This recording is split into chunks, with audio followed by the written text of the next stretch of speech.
Yo, what is going on? It's your man Steve, real name no gimmicks, for another episode of Conversations That Matter. Tonight's going to be a great episode. I love bringing on content creators that I've been recently exposed to, and I enjoy meeting new people and learning about their process. And I have a great guest for you here tonight. But before we go any further, remember to like, share, and subscribe. It really does help the channel a great deal. And yeah, let me get my guest up here. And let's get this thing cracking. Hello, can you hear me? I am here. Can you hear me? Yes, I can. Yes, I can. Folks, you've tuned in for a great episode with someone I think is doing some amazing work on these YouTube and podcast street. I can't even begin to describe how much enjoyment I've gotten from your content, but let me allow you to introduce yourself and tell the people who you are. All right. My name is Sarah Jane, and I started a podcast called Rouge Radio, and it's basically just me dumping all of my opinions in different episodes on different topics. I talk about exposing pedophilia because that's something that I'm passionate about. I don't like to kind of sweep that under the rug. I feel like a lot of people now kind of want to try to accept that as a sexuality, and I'm not here for it.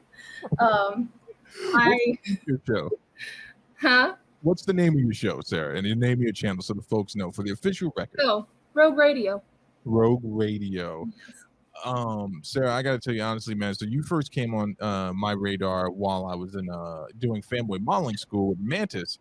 And I forget what hot button political issue he and I were discussing or disagreeing on that night. And I was reading some of the things you contributed in the chat. And I was like, interesting. And you dropped your link that night. And I was able to find the channel. Unfortunately, my YouTube is set to clear my history.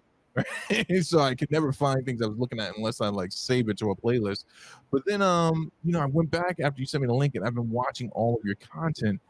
And yes, your passion for exposing pedophiles, discovering and unraveling conspiracy theories, all of it absolutely amazing. Let's start at the beginning. Where are you from? How'd you get started?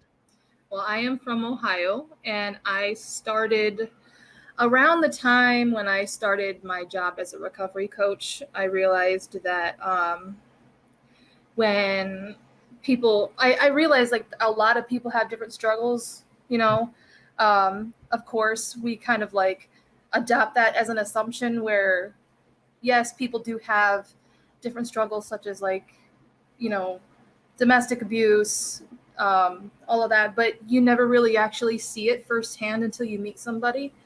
So the idea kind of came from, just me wanting to talk about certain topics that I was never allowed to talk about in my daily life with people that I used to be around. Okay. Wait, did you say you were a recovery coach? Yes. I too was a recovery coach. At what point? Are we talking about, I assume, 12-step recovery, treatment, and motivational interviewing, that type of recovery, or what do you mean? I'm sorry? What type of recovery coach were you? I am I want to say it's a mental health recovery coach. Okay. And, okay. We take in people who are homeless, dealing with a whole bunch of different, issues. And so yeah. Okay. So you started this journey because you wanted to get the information out there and you wanted to be able to share with other people. Mm-hmm. So how long? Let's go over it again. How long have you been doing? This would be my third year. Third year. Yeah. Okay. And I don't mean to interrupt, but is it all right if I show my face now? Yes, you 100% can show your face. Hold on before you do it. This is the big face reveal. Dang it. I'm sorry. No, it's fine. This is the big face reveal, and I'm so happy that you decided to do it tonight. Just you show your face. Come on. Hi. Officially Rouge Radio. Yeah, I gotta tell you, man, I really enjoy your work, man, and that's one of the reasons why I brought you on. Because on top of, I love conspiracy theory stuff, and I love that. But I was really drawn to the type of attention you're trying to bring to the conversation surrounding the pedophilia topics and the normalization of it. And if you can, and I know this is probably old hat for you, but I want to give you the opportunity in front of my audience and everyone else that's going to watch this video, explain what you mean by that and why you're bringing awareness to it. Well, for one, I feel like it's not talked about, especially as someone who has gone through it, who has been molested, sexually abused, or, raped by an older person when they were kids. A lot of people don't have a voice around the time when they start getting to be an adult. And I just feel like children should stay innocent. And I want to be at least that person to stand up for people who don't have a voice yet, or they don't have the courage yet, or just to be that person to fight for them, because it has been something. I have confessed this before on one of my episodes, so it's not news for anybody who's listened, but I've gone through that personally. And so it is very close to my heart to fight for people who end up being victimized by older men or women. Okay. And I know that you have shared it, but thank you for sharing it here and now. And from your vantage point, and this is not me disagreeing with you, but because it's about you and what you're doing with your content, explain to the audience the normalization part, because this is something that I just want to be real with you.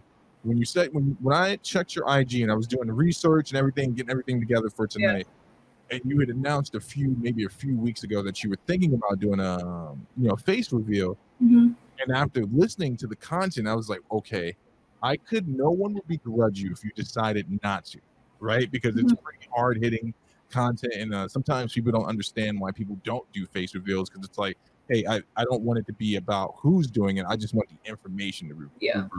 So let's just talk, break down the normalization part for the audience. The normalization of pedophilia? Yes, ma'am. I feel like in this new generation, I think it's Generation Z. Is it right? They haven't experienced anything because they're so young. So what they see in the LGBTQ, now, trust me, there's good people in the LGBTQ and there's toxic people in any community. That's just how it is. But when young kids see that, they're influenced right away about like what people want to normalize. There are professors out there, I think in New York, that are trying to normalize pedophilia because they want to include everyone. And the fact is that it's fine if you want to include people, but you have to understand that victimization should never be included. These are people who, hurt young kids, and I don't think it should ever be a sexuality or an identity, just because I feel like this new generation now, they don't actually see the volume of what really goes into that because they've never experienced it.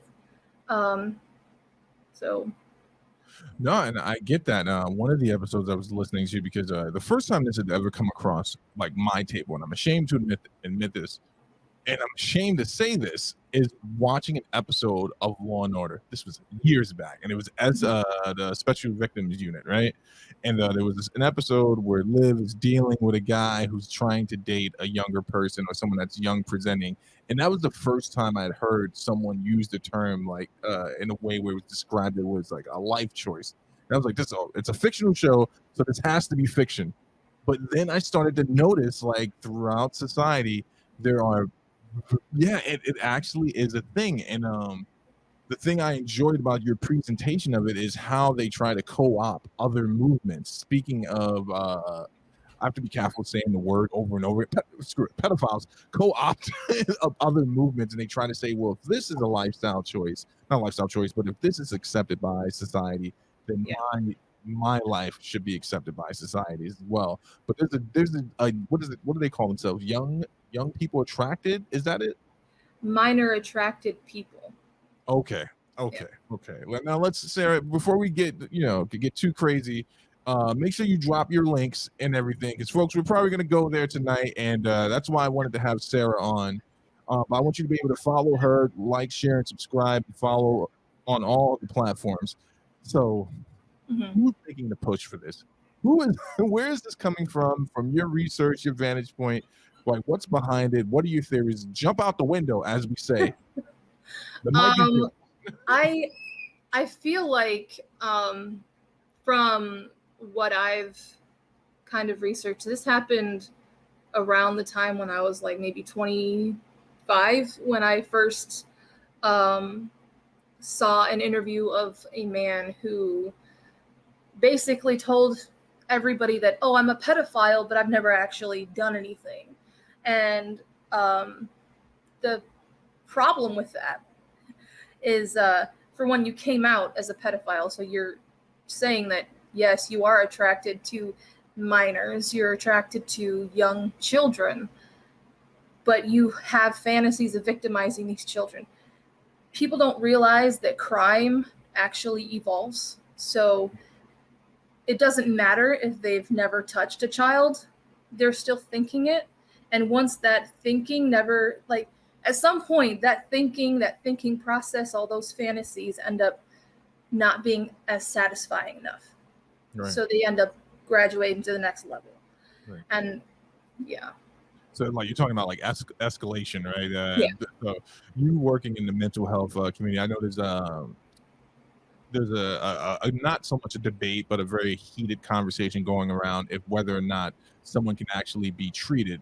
Before, the only real treatment was chemical castration, and that was something that was frowned upon because people felt like we were going back to the lobotomy type of therapy days. And where do you stand? Do you think that they can be treated? Is there rehabilitation possible for them?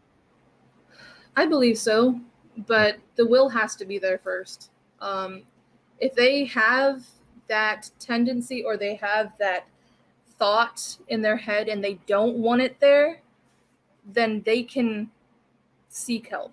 Then there are people there who don't want to change.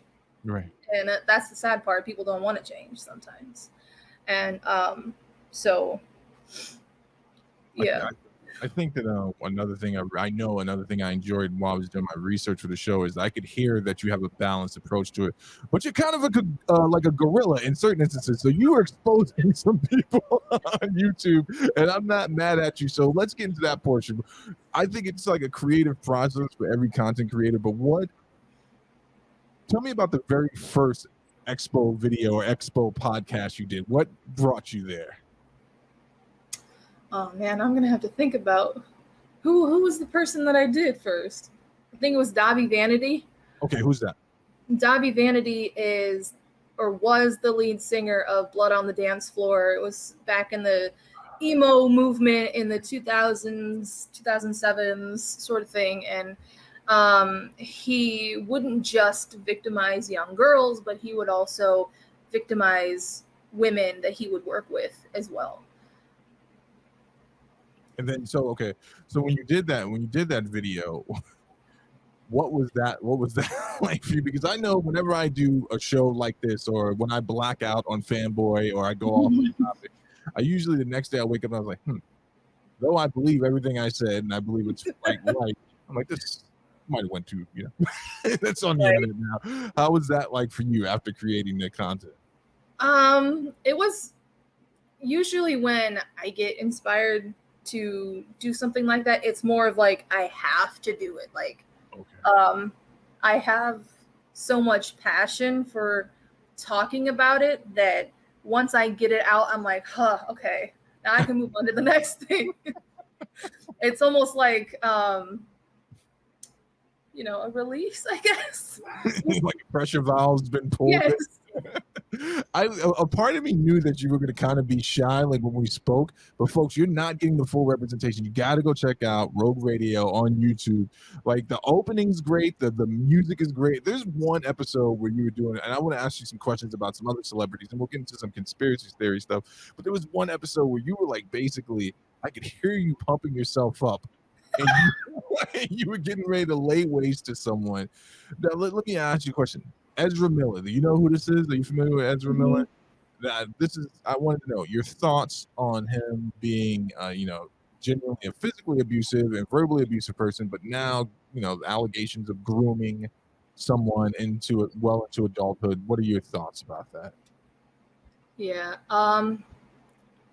Just because he's part of the LGBTQ and just because he's a celebrity should not exempt him from jail time or any type of punishment that needs to happen.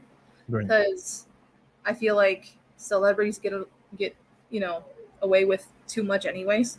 Right. It's rough. It's rough. Sorry, go ahead. There's a delay on my side. Go ahead. No, you're fine. But as far as finding out that, I found that out on Mantis's channel, what happened.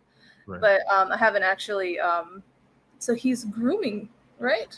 It's a very, very complicated situation. Like I found out about it a little bit before Mantis did a show, and it was I guess a statement made by the person's parents who is the victim of this, that it's been going on since they were like young, right? And then flew this person out multiple times. And now Mantis, I know you're here.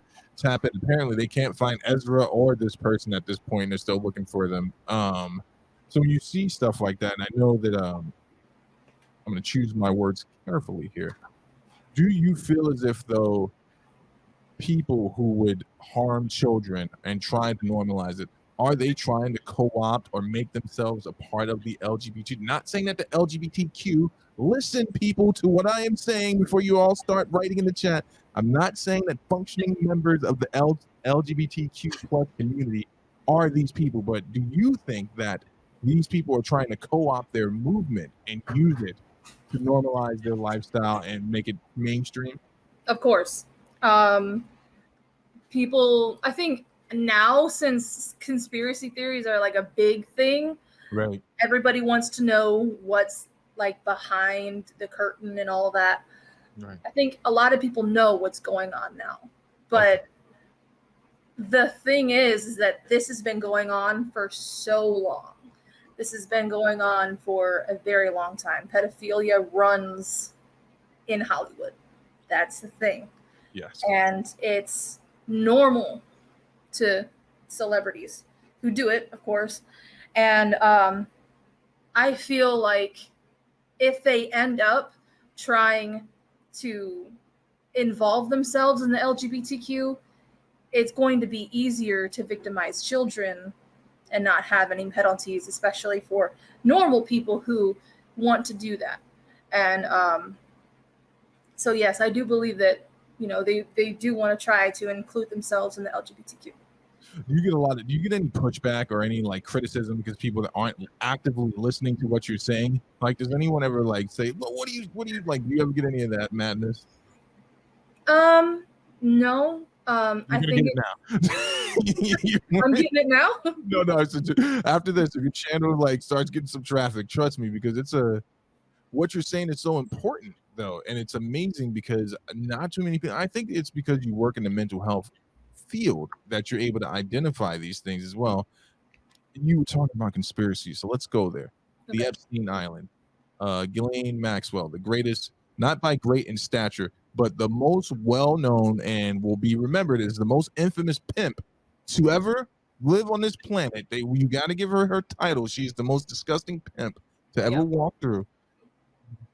Tell me your thoughts about that whole situation. Then I want to ask you some conspiracy theory stuff about it. Yeah. I was going to do an episode about Jeffrey Epstein, but I was told not to by someone very close to me. So Okay. I'm not allowed to talk about Jeffrey Epstein. All right, we don't have to talk about Epstein. Was that your the spouse? No, it's somebody else. Very close. Yeah, because it's crazy. I'll talk about it, man. I remember when that whole thing was going down, and he suicided himself in jail, and then when she was arrested, I really thought that the books were going to be open and we were going to see a lot of stuff exposed. Like I was like, oh man, this is it. It's finally going to happen. The cabal in the background of Hollywood and Congress and the world government's going to come toppling down because everyone's going to see these guys are like and women are monsters, and that it kind of just went away. And I know you can't talk. What are your thoughts on that? On it just kind of like dying out and going away? You don't have to go deep. That's what the media wants. People don't realize that. Here's an example. When the Amber Heard and Johnny Depp case was going on, Hillary Clinton was being investigated with the Sussman case because apparently she approved a story that was not true about Donald Trump at the time. So she actually had to be questioned. So distractions are a very the main weapon for social media and everything like that. I feel like when something gets too much traffic or too much traction, they end up trying to make another story to distract you. Right. So, okay. Now, as someone that exposes conspiracy theories, what can the general populace, what advice would you give the people if they're showing us this in their right hand, Amber Heard, in their right hand? What should people do to make sure they're not distracted by what their left hand is doing? Do your best. Do your research. Do everything you can to see beyond what's being shown to you in front of your face.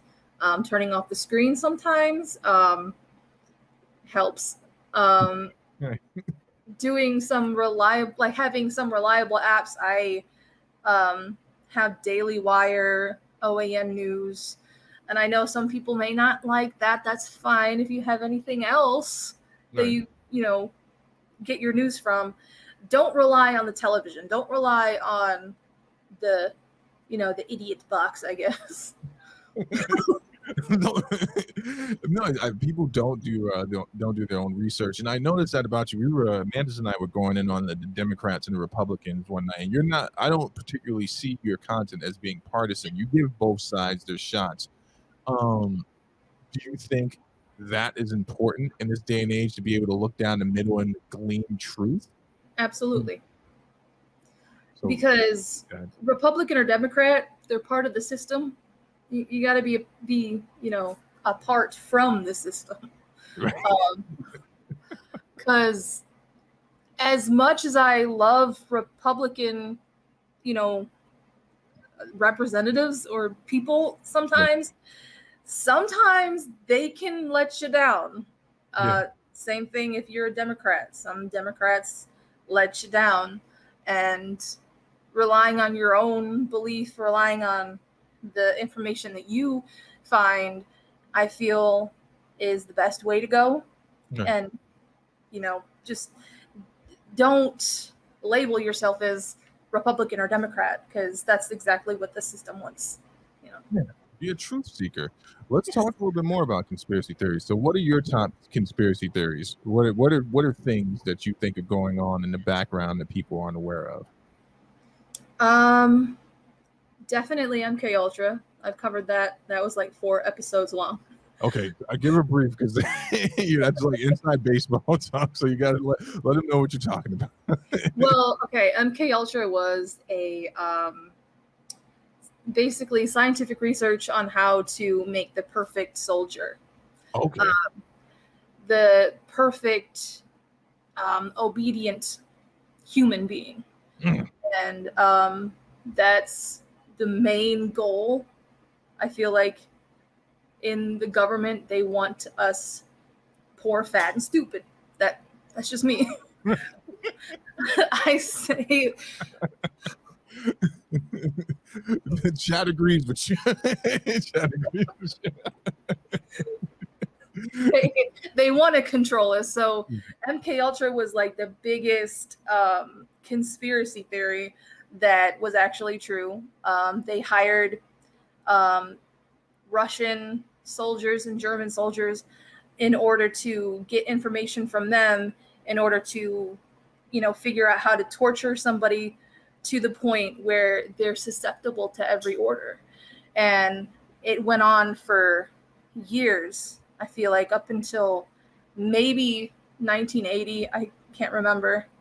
And the man behind it, Sidney Gottlieb, actually got away with everything. He didn't get arrested.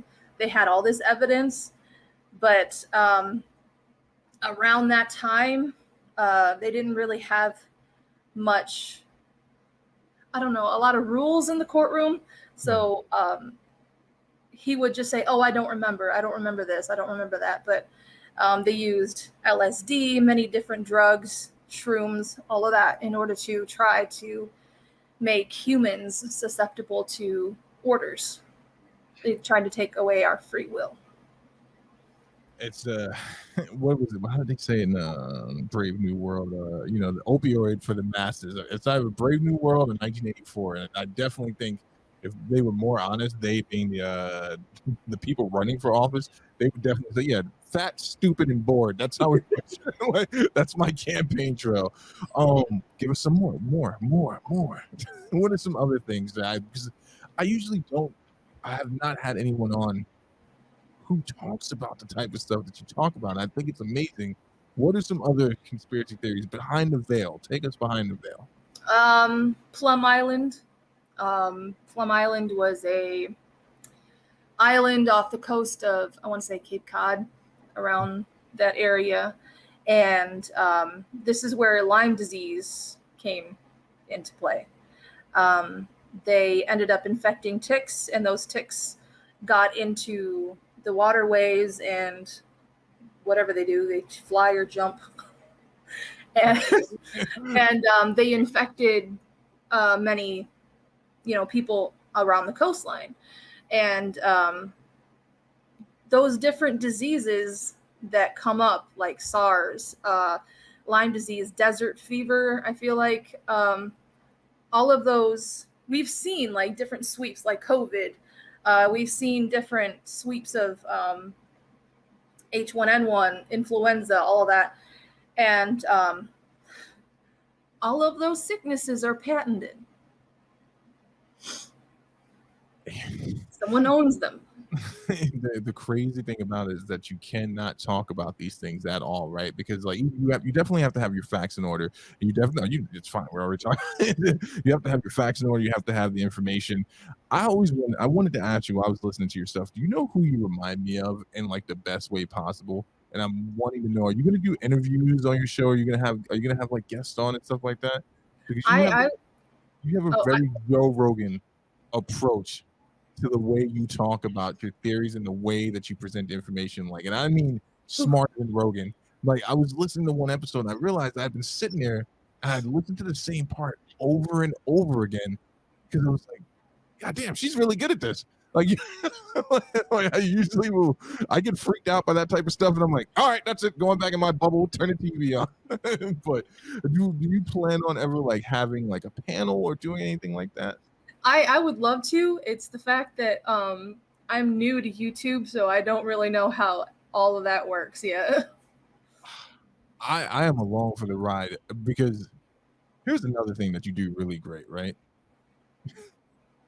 You keep the listener, you keep me on the edge of your words throughout the entire cast, man. And I want to go back to the conspiracy theory thing, but I would talk a little bit more about you. Is it okay if I bring up your significant other? Yeah. All right. So your husband, is he along for the ride? How does that work? Does he ever fear about your safety? What's going on? The reason why I didn't want to show my face was because that was one of the factors. Okay. Because I didn't want to, I didn't want them to find me, but It's kind of cool that I'm not as popular as other people because I can get away with a lot of stuff. It's true. It's true. Right now, you can right where we're at right now in the social media realm, we can pretty much say what we want. It's when you start garnering, and you want to say everything responsibly, but yeah.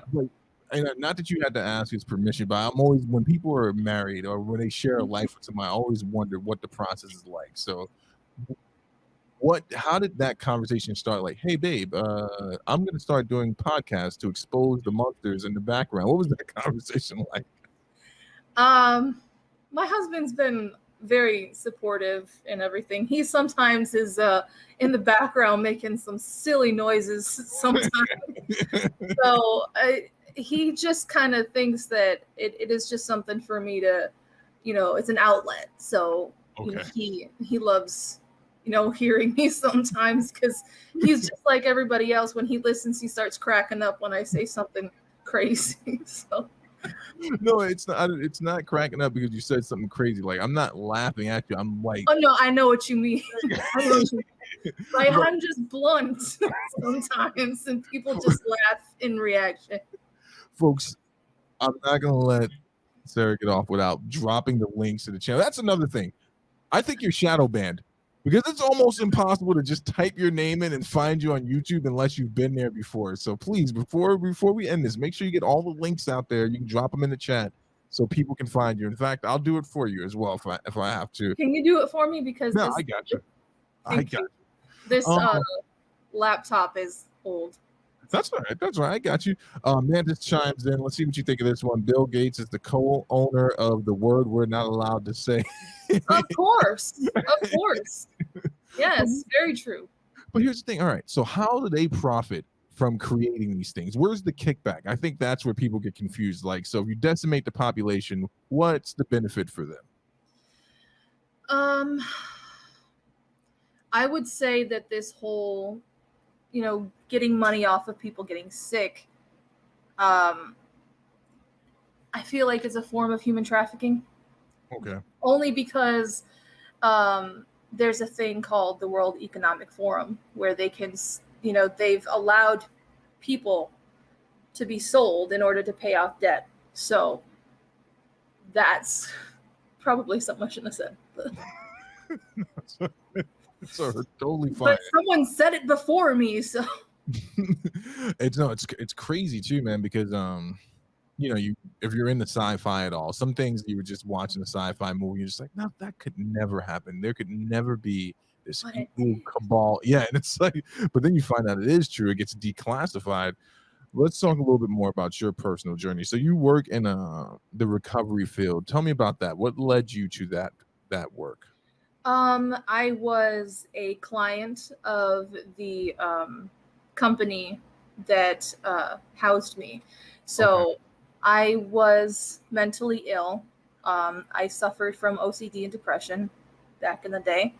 And so I've always contributed to the company.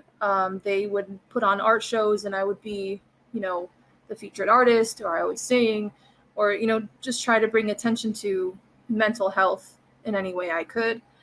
And they just asked me one day, hey, you've been living here for a long enough time. How about you start working for us? And I was like, sure, that's cool. And I have never had a job that I've loved so much. Wow. I feel like I'm at the place where a lot of people wish that they were at, where they go to work and they look forward to talking to people and helping people and stuff like that. Wow. And my husband is also, he also is a recovery coach. So we work together. Is that how you guys met? No, we actually met at church. Okay. See, who said single ministry doesn't work, man? All you people complaining at the singles mixers of your churches, just give it a chance. Just give it a chance. I actually have a similar story. I went to a treatment center many moons ago, and I stayed there for 3 years. 1 year was against my, I was volunteered there by the great state of California, and then the next 2 years I was there voluntarily, and then I wound up becoming a counselor there, going to school, and then moving from out of the nonprofit into the private sector of it. Let me ask you this question: as someone that works in that field, does it ever become a place? Well, you know what burnout is. You know very well. Have you ever dealt with that working in the mental health field? Have you, or are you near that place or experienced it at all? I have experienced it maybe once or twice. Sometimes I will just want to sit at the receptionist desk and not do anything because, everybody has stuff going on in their own life. So Right. if I end up getting overwhelmed with what's going on in my life, I do my best to try to have this receptive kind of mindset to where they're more important than me because they're here seeking help, and being there is a really big leap of faith. So they're trusting me. And I try to do that every day because there are days where I just don't want to go to work. There are days when I want to go to work, but I just don't want to do anything. Right. I think everybody's experienced that. And, we've had clients that were not the best clients. So difficult, yeah. Yeah, it's very difficult. They're difficult sometimes, but I just do my best to, listen, because I feel like sometimes I don't even have to talk. I just have to listen, because people, personally in my life, I wasn't really listened to in my family and in my environment that I was in. So having this podcast is actually therapeutic. It is. And, yeah. And people need to listen to each other. Not many people do anymore. Well, I mean, it's impossible. It's almost nearly impossible to have a conversation. And I understand that your words have weight. They have an effect on people. But I think sometimes it's become so hard for people to sit down and have an intellectual conversation where it's like, hey, you and I are not going to agree, but I don't hate you, right? And we should be able to discuss our differences. And I'm not going to pull out a broadsword. And hopefully you don't have something underneath the table on your side. And we can just have those conversations. You said you met your husband in church. Yeah. How long have you been a Christian? I've been a Christian since I was 8 years old. Oh, wow. I was brought up in a church, and Okay. we don't go to church anymore for many reasons. Can I take a stab at it? Is it because of certain ideologies working their way into the church, or is it just like? It's totally cool. No, I'll try to keep it as vague as possible, but also trying to like hit the, nail on the head. Copy. Enough. We left because, for one, I was stifled there. I had many talents that were very pushed back, and I didn't feel used enough. And so there's one. There were certain things being said about me that I did not like, since I was mentally ill at the time. There were rumors about me being crazy, so we left. I'm sorry you had that experience, because the community, the body itself, should be able to come around you and say, hey. And I know the church doesn't have the clinical answer, right? But obviously, there's room in Scripture to suggest that we should take care of each other. So I'm sorry that you had. I'm truly sorry you had that experience, because that's not the response, and Right. that's all too common. There's certain things where you just have to be there for people. You got to be there for people while they're going through it. It's also, I think, since the charismatic movement came along, they don't really want to have a conversation with anybody, especially anybody that's different, or the black sheep of the congregation, So I'm not going to say that everybody was like that. Of course not. Right. I still have good friends that still go there, but church isn't always for everybody. So Look, I'm going to take you brought the charismatic community. I'm going to say something and own the full weight of my words. This is not you saying this. I think with that group in particular, that sometimes they lean so heavily on the belief and the continuation of the gifts that when they can't resolve something that they think they have the power to resolve, then they ostracize that person dealing with it. Not all, but most. I've seen this happen to other people before, and I'm sorry that was your experience. I've had some deep conversations with those folks over there, and again, I can have a talk with them. I'm just like, I think you're wrong, but like, and I'm not going to use you as cannon fodder, but that's the point I'm trying to make. Like, the biblical response would have been, how can we support her family while she's going through this? How can we be there for them? And sometimes I think people just lose at that. But let's get back into the conspiracies. All right. So what's another one that you can share with us? Because I know have you and Mantis have you been on Mantis' show, or have you ever like communicated with Mantis in regards to conspiracies? I think you guys are on the same wavelength for sure. I've been on his call show and talked about a certain show, but I've never been on anything with, conspiracy theories or anything like that. Because here's the thing, between the both of you, man, I'm like, man, I'm terrified. I was terrified when I woke this morning. Now I'm going to be terrified. The truth is looming in the background. I am definitely one of those people that drinks just enough of the opioid because the world is so scary, but I can't go fully into it. What's another one you would like to bring light to? Well, the show Stranger Things, right? Yes. Okay. This is something that I want to research, and the problem with, conspiracy theories that there's so much information. Yeah. But what's the actor who plays Dustin? I can't remember his real name. Which one's Dustin? Is that the one that didn't have teeth for the longest time? Yeah. Okay.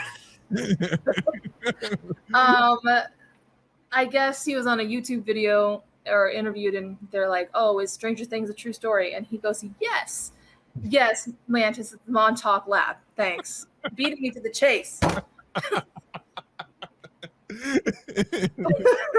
Yes, the Montauk Lab. Thanks. Break it down, Mantis. He doesn't make any sense when he talks. You explain it to me. Right. Okay. I guess the show was actually supposed to be called that. I'm not sure. But as far as I know is that this lab was actually a place where children were experimented on. So 11 going through all of that is partially true. See, this is the thing. I know. And the crazy part about it is, right, now I'm not going to make this a race issue. You know who is deep into this stuff? Older Black people, right? My grandpa, like all the old people in my family are just like, they're like, Tuskegee? You think that was the only thing? They're doing all types of stuff they're doing stuff to the water and stuff like that. See? But now, how do you research your conspiracy? This is something I meant to ask Mantis. Like, how do you vet them? How do you go through the data pooling, and when do you become satisfied? Like, hey, this is a viable topic. Yeah. I write things down for one. I'm a 90s baby. That's just what I do. I'm just old-fashioned. And if I end up wanting to learn about a certain topic, I usually go to YouTube and try to find a documentary on it and then take notes on it. Okay. And if that's not enough information, I keep digging until, facts start to repeat. So once that repetition, if I start learning the same information over and over again, I'll just be like, okay, I hit bedrock. I'm good. So. What's the latest you've ever stayed up doing your research? Like, how many days have you gone? Oh, goodness. I'm a night owl, so probably 4 a.m. It's light work, man. See, I'm up doing research until like 6 a.m. My wife will come down these stairs. She's like, have you been on the computer the whole time? And I'm like, the whole time. And I found out some things. Let's go back to the pedo exposure stuff. All right. There is a certain level of how can I say this? There's a part of me that is concerned for you in this regard, right? I want your channel to explode. I want it to blow up. I want it to happen, whatever it is your goal is.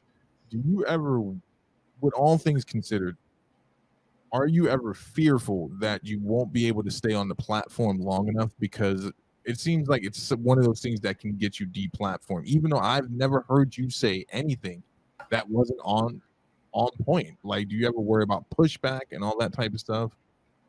On YouTube? On YouTube, yeah. Yeah. I'm not really afraid. I think it would anger me more than anything.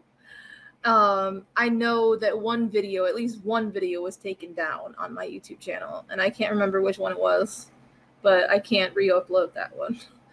But as far as that one, I've never experienced any type of deplatforming or anything like that. But it would suck, though. It would definitely suck, because a lot of people don't have Anchor or have Apple Podcasts or iTunes or Spotify. So I feel like, YouTube is a universal, thing that everybody goes onto to, stream and get information and everything. And this new algorithm just needs to not be there. It buries you deep, man, especially when you start, like, if you say something that, and I don't think the strange thing is, I don't think this is offensive, right? You would think in 2022, a person coming online saying, hey, that this is dangerous, I want to bring light to this being dangerous, would not offend any of the wrong people. I could only see one target group being offended by it. Mm-hmm.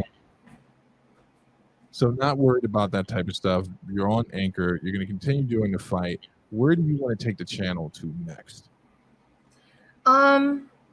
Me and my husband actually want to be more involved with spiritual things as well. Okay. And mental health. So, we have talked about, spiritual things such as like, what was it? The spirit of Jezebel and everything like that. We've talked about biblical things before. Right. But now that I've shown my face, I want to be able to go live with him more and talk about certain things like that.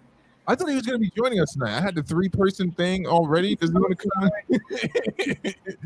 He's not feeling well right now. So okay. Our prayers and best. But he says hi. I can hear him. I can hear you. That's amazing. I honestly, man, you're a channel that I really do hope like blows up. But I have to tell you, just from one person to another, I enjoy it, and I mean that, like, seriously. Like, I sat down and I got through a bunch of stuff, and you got a fan in me, man. I enjoy your tenacity and your courage and the things you're saying. Give us another conspiracy before I let you go, or Mantis is going to freak out. But I want you to give me something that Mantis wouldn't know about, right? Think about his bald head pulsating. There is one. Okay. But I don't know if I'm allowed to talk about it. Wait, it does it? Okay. Just go for it. I've had a good run on YouTube. Let's just say human trafficking is not the worst thing happening to children. This probably is common knowledge. Some people are talking about it, but I don't know, this conspiracy theory, it starts with an A and ends with a chrome. Oh. Yeah. Yeah. And I want so much to talk about it, because it is a victimization of children. It's a way that it's the way that they're victimizing children, and it's something that right now they're trying to silence people about. Do you have any kids? No. It's one of those things as a parent, like, you think about how vulnerable your children are, and like, just, obviously look what's going on in Texas, right? Like, and other things you worry about. Did you have fun tonight? Yes. Did you just thank your husband? What did he bring you, drink or food? he just bought me food. So. Were you nervous at all to come on? Was it nerve wracking? I was a little nervous, but then I started just kind of getting comfortable. It happens, you know. I am naturally an introvert, so you would never know. It's one of my favorite parts. Run my mouth. It's one of my favorite parts about doing this show is like people who do this amazing work. As soon as I bring them on, I can tell them, wait, no, you're the interesting one. I'm just some old dude asking questions here. I appreciate you coming on. I definitely want to have you on a panel with Mantis. So we're gonna have to like coordinate that just so I can have you guys just terrify the audience all together. And do you want to give any shout outs, promote anything? The mic is yours. Oh, well, I'm going to have to shout out, the friends that I've made in the podcast community. Mm-hmm. You, of course, Hold Up TV. Thank you. Mantis as well. I've shouted him out so many times. He's spoiled, so. Yeah, screw him. And that's pretty much it. I know one of my friends, very good friends, he's starting his own podcast in July called The Conviction of a Leader. So I have to shout him out too. So. And again, all the links are going to be in the description. I'm dropping them in the chat. Sarah, it's been thank you. Thank you for agreeing. I know it's outside the normal comfort zone. I appreciate your willingness to do this. And yeah, we're going to get that panel going. Send our love to your husband. I hope he feels better. And hopefully we'll get him on the call next time. And absolutely. Yeah, he really wants to do this again. Well, with him. No, I want him on. I was because I don't think I've ever had a spouse like in two people at the same time, like married people talking to. I was really interested in that dynamic there. Folks, it's your man Steve, real name, no gimmicks, here with the Gorilla Expose artist herself. Do not try to hide your secrets. Sarah's of Rouge Radio. Links are in the description. They're in the chat. Let's go ahead and support the channel. Follow her on all her platforms, and it's good content. It's amazing content. I co-signed for it. Thank you again for being here. Thank you for having me. I'll see you guys at 10 p.m. for Dumbing Out. Lord knows what we're going to say on there tonight. Bye, sir. Bye.